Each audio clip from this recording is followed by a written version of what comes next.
Yeah, Team FD, and welcome back to the UCL review with me and Joe. He's got a banana split of a headache, so I'm bringing the noise today. And Tottenham brought the noise last night, didn't they? Particularly second half against Barcelona. This is our headline game, baby. Break it down for me, DJ Copper Balls. In fact, before we break it down, should we have a couple highlights from last night's stream? Sure, makes George's edit even longer. Going out, Snelling, unlucky mate. Our Tottenham jinx, because after 22, you give him the wanker. No, I didn't. Oh, well, you've made that a lot better, Diggs, by spelling that out. Go on, Kane! Oh! It's on, baby! Okay. It's on! Hang on. Who's that? Lucas Lucas. Moura. So that Questionable means- politics, but good goal. Literally, that's going to be a great 20 seconds to cut out of the stream. Me going, unlucky Snelling, and then bang, Moura just scores, puts them through.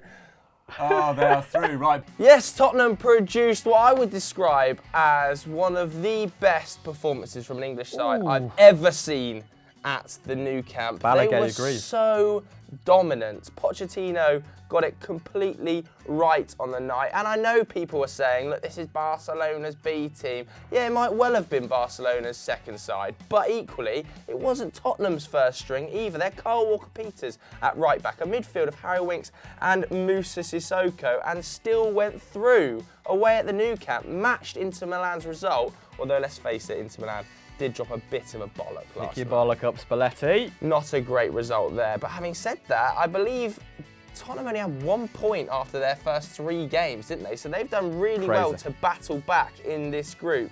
Now, we talk about Barcelona fielding a bit of a B-side, and they really did. Carlos Aloña playing in this one, 20 years old. I believe he's only got 81 minutes to his name in La Liga. Juan Miranda played as well, of course, making his competitive debut. They also featured Thomas Vermaelen, didn't they? There was Jasper Cillessen between sticks. And despite being veterans compared to Miranda and Elena, I'm talking about Vermaelen and Cillessen here, they've only started 2 games this season. So none of those 4 really what you would call first names on the team sheet for Barcelona. But despite this, they got off to a great start, didn't they? Ousmane Dembele tearing through Kyle Walker-Peters with consummate ease, and then finishing brilliantly that drag back past the sliding Harry Winks and slotting under Hugo Lloris. I saw a lot of people on Twitter saying Hugo Lloris should have done way better. I think maybe it's a little bit harsh. I think it's pretty well taken by Ousmane Dembele, who has now scored in each of his last 3 Champions League appearances at home,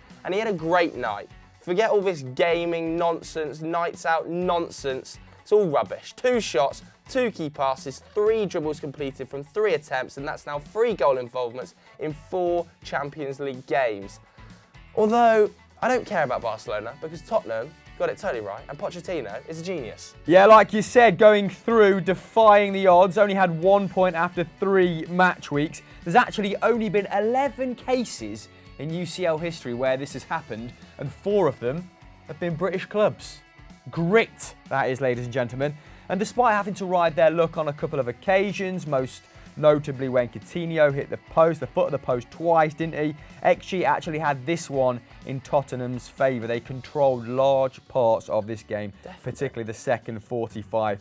It finished 1.6 to 2.3 in Tottenham's favour in that regard on that metric. And it was largely owing to that immense second half showing in which they outshot their opponents. They actually finished with 7 shots on target to Barcelona's 3 and outplayed them in general, having the lion's share of possession. Harry Kane central to this renaissance in the second 45, creating 4 goal-scoring opportunities. That was the most on the pitch. He's so good, Harry Kane. He's so good. Moussa Sissoko created the second highest amount on 3. Jesus. I actually thought he was okay in patches last night, despite PVS practically bullying him on the live stream. Anyway, eventually he got his assist, didn't he, Harry Kane, in the 85th minute when he squared it for Lucas Moura, who bundled home. And this trend of Kane, in terms of becoming the creator, happens quite frequently in the UCL. In fact, it's the only competition where he registers over 2 key passes per 90. So against maybe better opposition, he has to sacrifice part of his game, drop in. And I actually think his passing, his link-up play is vastly underrated. There was a reverse ball for Danny Rose in the dying embers of the game, 88 minutes, and he should have done much better. But despite Danny Rose being a very technically sound player, he can't shoot, can he? Oh God, there was a few chances that Tottenham spurned in that game. I think of that one, and I also think of the Lucas Moura header from 4 yards out. Yeah, he headed it onto his thigh, I think, which is Chicharito-esque. But all in all, Harry Kane has now had a hand in 16 goals in 16 UCL appearances. That's 13 goals, 3 assists. Who's the top goal scorer for British players in the UCL? I don't know, maybe Wayne Rooney? Something like that? That's a good guess. Ryan Giggs, maybe. Lamps, maybe? Gerrard, maybe. If Whoever you know, it is, Harry Kane's coming for him. let us know. All right? Moving on. Moving on to last night's other big game, Liverpool versus Napoli. Hammer, what happened there? Oh, the little donkeys got their ass kicked in this game, didn't they? Despite only losing narrowly, it should have been much, much more. Sadio Mane very guilty of missing some absolute humdingers. But yeah, Liverpool sneak into the round of 16 on goals scored thanks to that 1-0 victory over Napoli at home. And it was a tight one score-wise and points-wise and in terms of creeping through that group because they were both on 9 points and the head-to-head and goal difference was exactly the same as well. So, through the back door to some extent. Yeah. But this is the first time the Reds have made back-to-back Champions League round of 16s in a decade. So finally finding some consistency in Europe's top competition. Now, it was always going to be a difficult task for Ancelotti's men, given the form that the Reds are in. They're unbeaten in 19 UCL games at Anfield, winning 14 and drawing 5. In fact, you have to go back to 2014 to unearth the last time they lost, and that was against Real Madrid when Brendan Rodgers actually rotated half of the squad, I believe. Yeah, it was the most Was bizarre. that when his emphasis was on the lead? Yeah, that was when he rested Gerrard. Yeah, and they really just weren't having it that year, were they? Now combine this with Napoli's diabolical away record in Europe, no wins in their last 7 games. I mean, you say diabolical, Celtic have only won 3 in 40 odds. Yeah, so. but you are Celtic.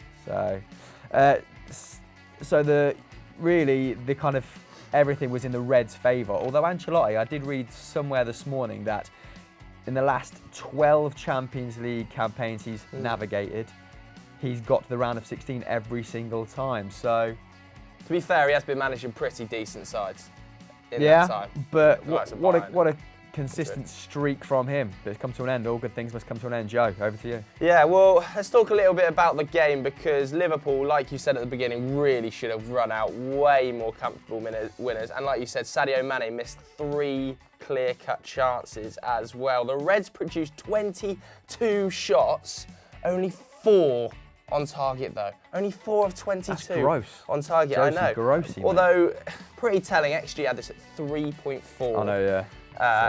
In favour of Liverpool to 0.9. Thankfully for Liverpool, the man who was clinical on the night, Mo Salah, who's been in great form, 4th goal in his last 2 games, obviously getting a hat-trick against Bournemouth on the weekend, taking his tally in all competitions to 13 already for the season. His home form is absolutely frightening. He's been involved in 48 goals in his last 38 games at Anfield. That's sickening. I'm not into his new celebration at all, though. You hate it. I don't understand it. I kind of like it. Because he's not a maverick. He's not an Eric Cantona, this 1,000-yard stare. It's like when you've had 6 beers and you fancy your chances against anyone in the club, and ultimately, you know you'd get battered.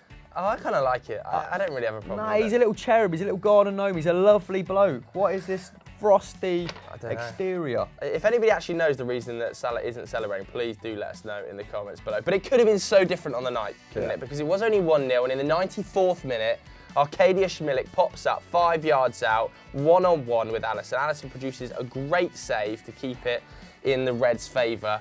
And I think Klopp said after the game, if I'd have known Alisson was going to be this good, I'd have paid double for him. Mental. Which is a little bit mental. 150 mil. Like 150 mil. But what a signing he's turned out to be, in fairness. They've conceded 6 in the Premier League. He's kept them in the Champions League thanks to that save. And we talk about difference makers. He has been one of the signings of the season in terms of difference made for Liverpool this season. Yeah, the margins are that fine in Europe, aren't they? And, I mean, he had a great season for Roma last year. So if you can get anywhere near that level again, then yeah, he's going to get them valuable points in the Premier League, and he's going to have these moments in Europe. I know, because it's a shame. You think if he was probably between the sticks for Liverpool last year, they may well have won a Champions League. But, you know, he wasn't. Don't look back, dangerous habit. Don't look back in anger. I heard you say. Who's next? Our last game is Dortmund versus Monaco. Quick one, this one, because Monaco, you know, despite Thierry Henry being a disciplinarian, makes people tuck in his chairs, doesn't he? They've been absolutely hoarse, and the less said about them, the better. Yes, whereas Borussia Dortmund sneak through into the Champions League round of 16 as group winners. That could have big effects on the competition going forward because they beat Monaco 2-0 away from home, and Atleti obviously drew 0-0 against Club Bruges in Belgium. Both sides, that's Atleti and Dortmund, finishing on 13 points. I saw the expected goals for Bruges. Oh my God, Bruges Madrid was 0.5 to 0.3. Awful. Well, what a car crash of a game. A bad game, and it was such a bad result for Diego Simeone because going into it, he just needed to better. In fact, he just needed to take 3 points from that game to guarantee top spot, but they didn't, and Dortmund came battling back, taking the group on head-to-head. Of course, they beat Atleti 4-0 in Germany, and Atleti beat them 2-0 in Spain, so had a better head-to-head record. But let's face it, this was not a shock that Dortmund beat Monaco easily. Monaco's record in Europe is nothing short of a total embarrassment. They are now 14 games without a win, finishing stone bottom on 1 point. I believe that was against Club Bruges as well, which is just embarrassing. And even in this one, I think Favre kind of wrote it off. He said, you know what, we're going to finish second. I'll happily finish second. He rested 6 first-team regulars. Well, Going into this one, and it was still easy. yeah, I mean, Monaco just continue to astound me. This is about as comfortable as it gets away from home in the Champions League. They produced an XG of 2.2 with Monaco sitting on a 0.4. They just weren't even in this from the get-go.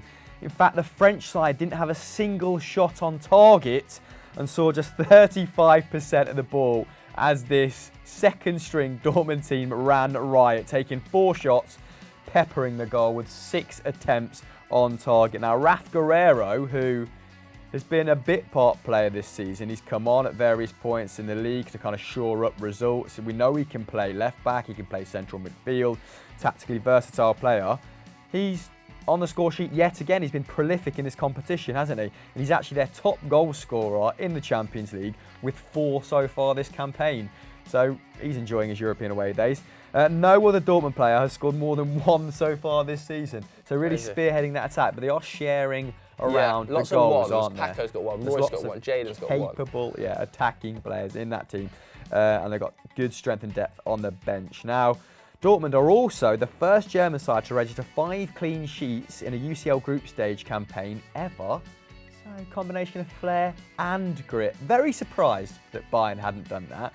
But Akanji, Diallo, despite, my instinct says that these young defenders will experience a bad patch at some point, and maybe they don't have the nous to know how to recover from that. Maybe they need more experience under their belt to sustain this sort of form. Like, it's going to probably plateau somewhere beneath what they're currently producing. But it's keep going. You know, their form keeps being maintained, and if they can, keep this up until January, maybe add a couple of reinforcements, they're going to be a very tough obstacle to overcome domestically. And you wouldn't really want to play this Dortmund side, I don't think, in a 2-legged fixture, because they will punish you if you are not defensively sound away from home. Yes. So, how far can Dortmund get, though, Bully fans and Dortmund fans? Because potential underdogs for the competition, really. No one had them, as league favourites or potentially even going through in the Champions League. But here we are, yet again. And that's the end of the show. So that's all for today's UCL review here on Euro Football Daily. We'll be back tomorrow on Football Daily with more of the same. But what else is happening today, Joe? Why not head over to Football Daily for transfer talks? Nearly January, clubs going to start getting busy soon. Hopefully Man United's on a centre-back. Haven't watched the video yet, but see if we can get some inkling. Some great content coming your way on FDFC as well. Personal masterminds coming up with the likes of Mido and Mustafi. The Doherty one. Doherty? The Doherty one was absolutely fantastic. And sevens. sevens. Watch us play football. Bye.